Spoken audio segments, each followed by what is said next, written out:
Welcome back to Finnegan's Farm, welcome back to the YouTube channel, and welcome back to Workshop Wednesday. My name is Paul, and this is our team. Hello, I'm Mick, and I'm the mechanic. Hello, I'm Caelan Russell, and I'm the mechanic.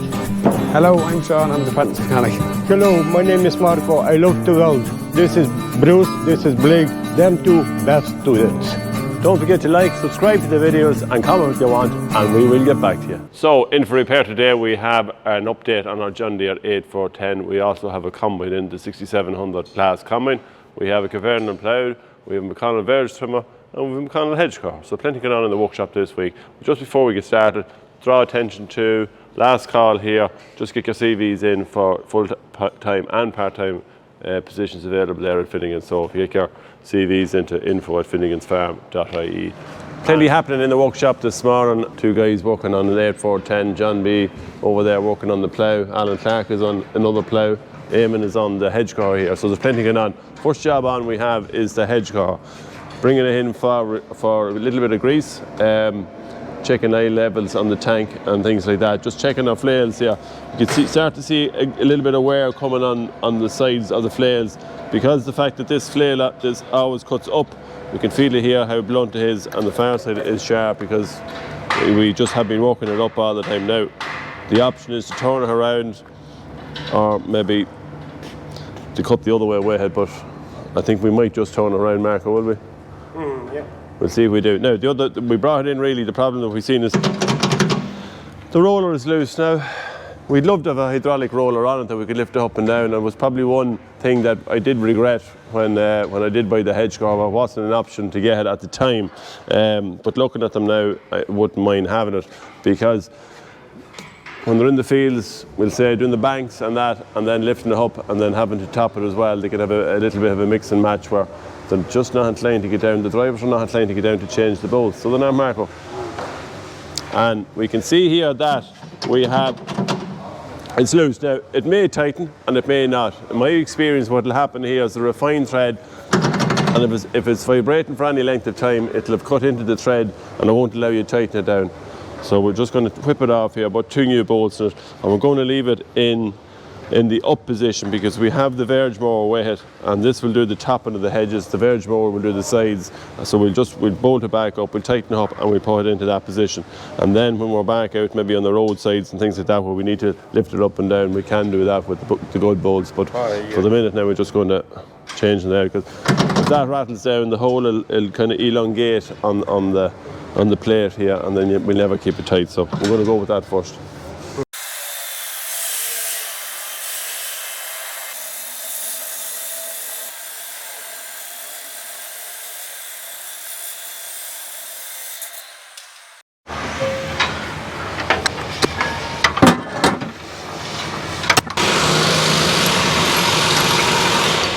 Right, so 8410, so finishing putting it back together, and we did and pressure tested it. Unfortunately, we sprung another leak.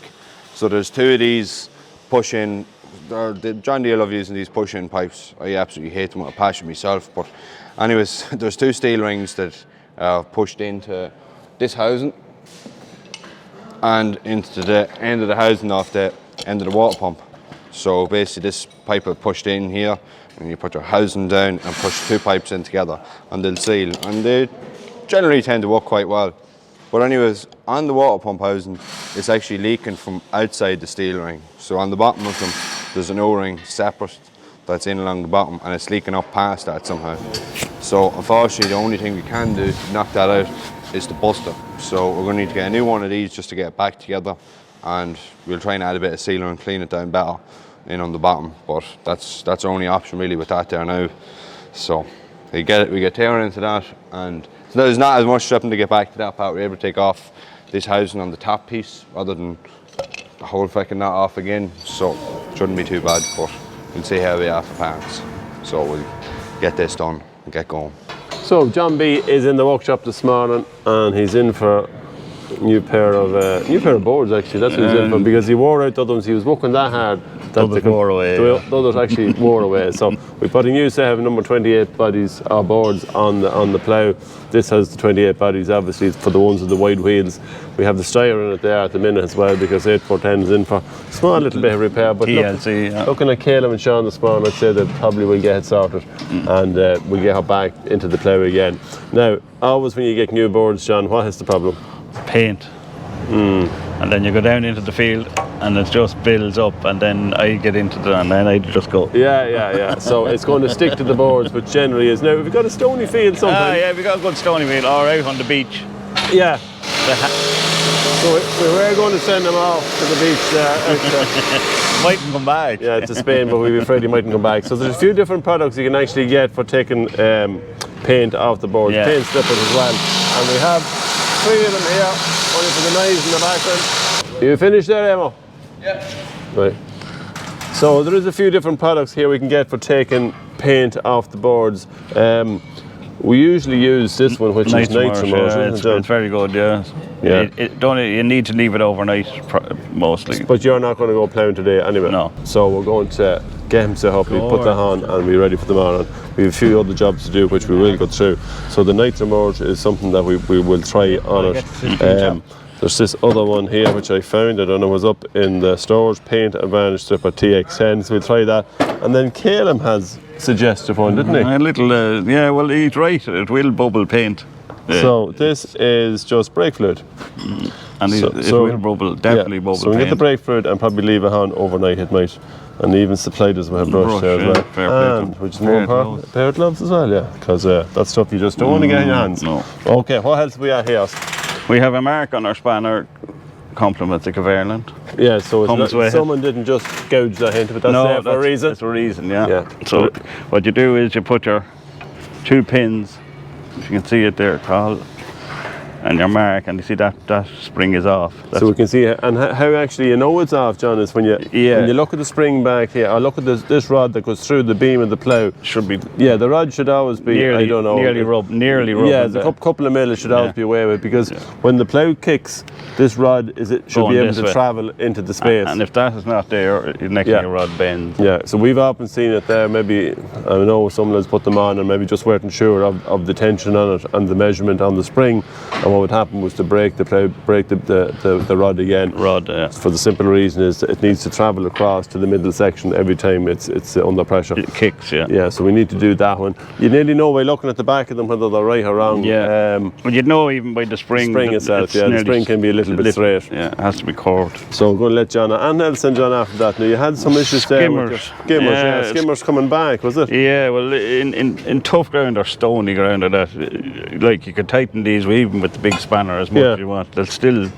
Yeah, so they're on new bolts here at the back. Yeah. But what we could do is just put a little bit of a stopper on them. We're going to weld a little flat plate in here. Yeah.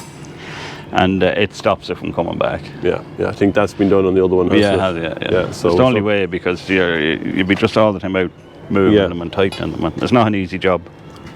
So the set of boards is going to last, probably see it out, will it?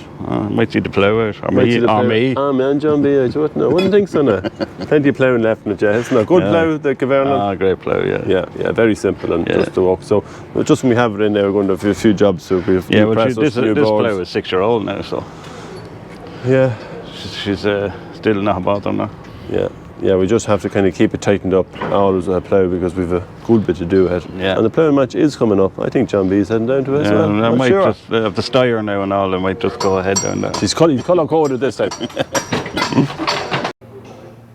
We have a McConnel Verge trimmer in for a little bit of, not repair, just we have broken bolts here, and we've new flails for Alex here, who's the current driver.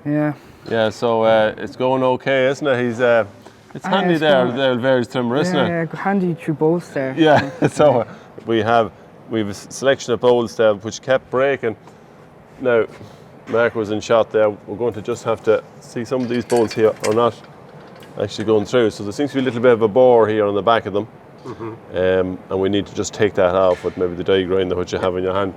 And we're just going to replace the new flails. Now, there is a bit of a difference in the new flails. Now, the Verge trimmer is handy because, especially when you're out with the other hedge cutter, it just means that you can, get a lot of that banks and all the sides done before the hedge cutter needs to needs to do them, so you can speed up the job completely. But here you go now. There's your new flail. There's your new bolt. Happy out now, so. You give Marco a hand there and get going at it, all right?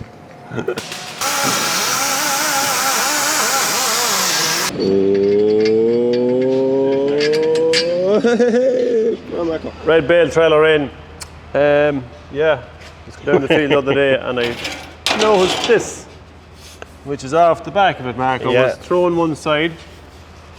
Really what happened was, went down a bit of a hill, it was in the spud field, not supposed to be in the spud field. Only brought over a few boxes, but it decided to load it, which was fine. But it went down a big steep hill and the bottom of it rubbed off. Oh, Yeah, and pulled off, and next minute this was left in the ditch. in the ditch. Yeah, so they left in the ditch, but so it's now our job. Now it was all bent. I get straight some. You have it fairly well straight now, in fairness.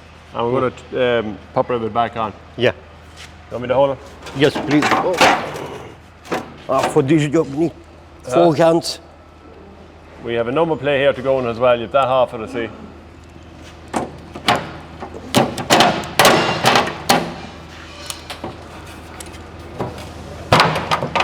It just finishes off the back of it now. It is a little bit twisted still, but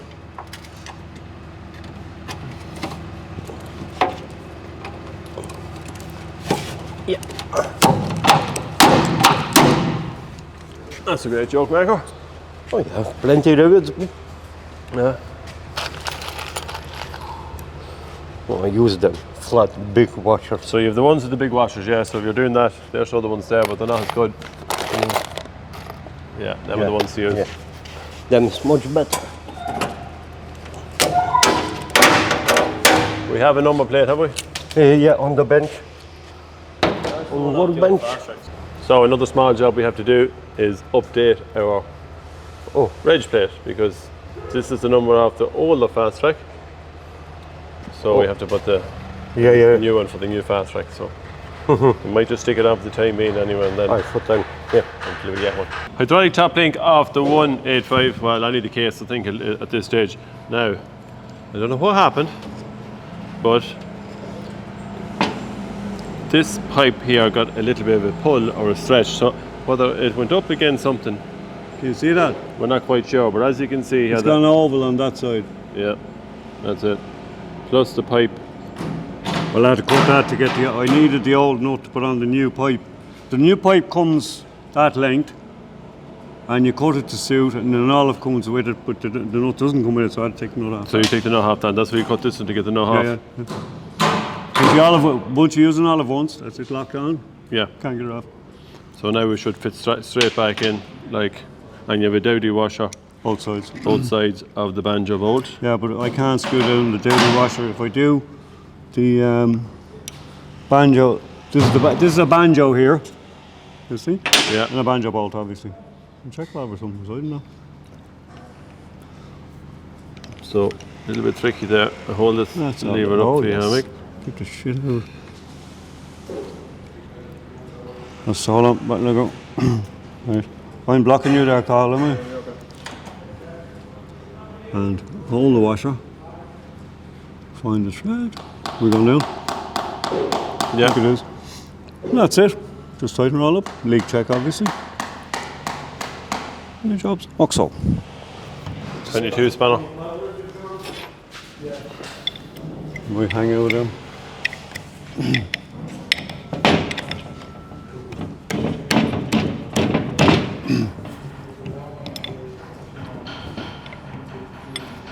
Handy fix that.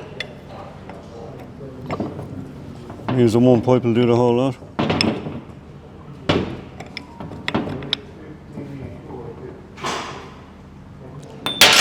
Job done. We've a Claas 6700 in, hopefully for the last time this year. Finished cutting the spring barley. Now we do have beans to cut, but we've noticed a problem here, Owen, on the front. Just when we took the header off, now there was no clicking, no noise, no nothing on it. But just when we look at this bar that goes across, this is the intake elevator chain, and I'd say it has probably skipped a cog. What do you think? It looks evident. Yeah.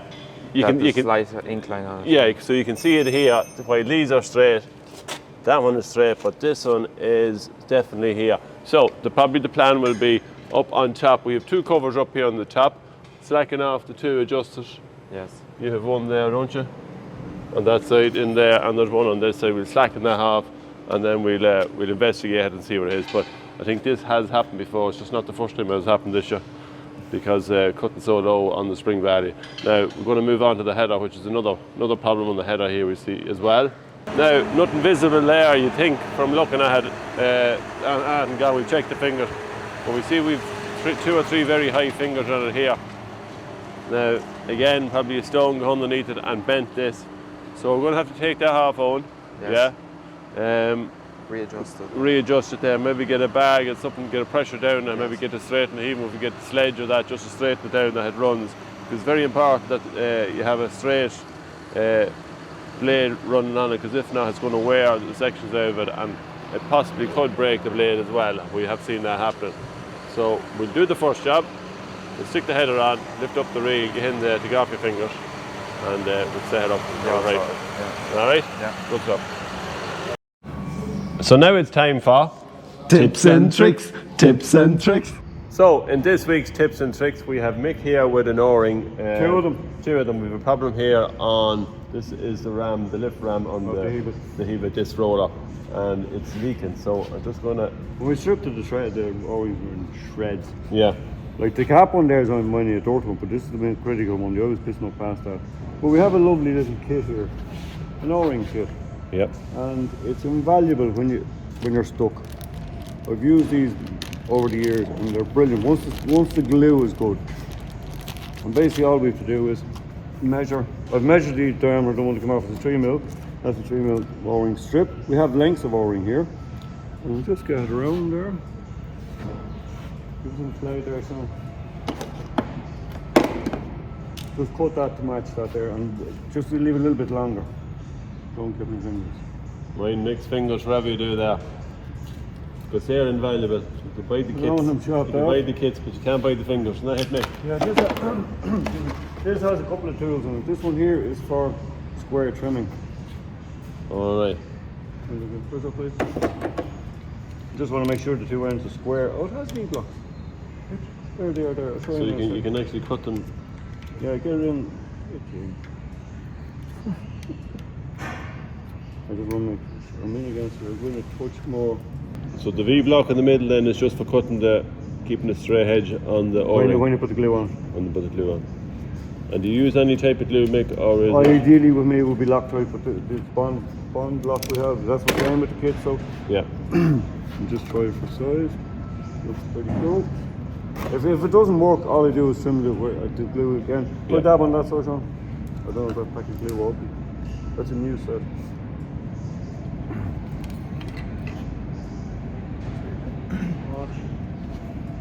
That's not square. Can you give that noise?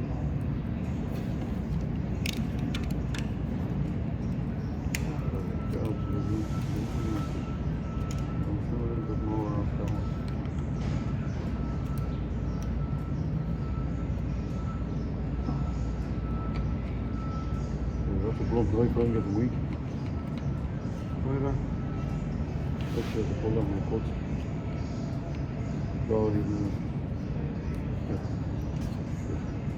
Don't stick my fingers to it. So it's just a small little. Right, into the V block, and then push it together. It'll probably stick to the block, but we can pull it off it. Hold it about 30 seconds or so. What does it say on the tin, Sean? I know if Long stand. I know if it was on your fingers, it'd be stuck in 3 Instantly. seconds. 3 seconds flat, wouldn't it? Yeah. Handy kit that.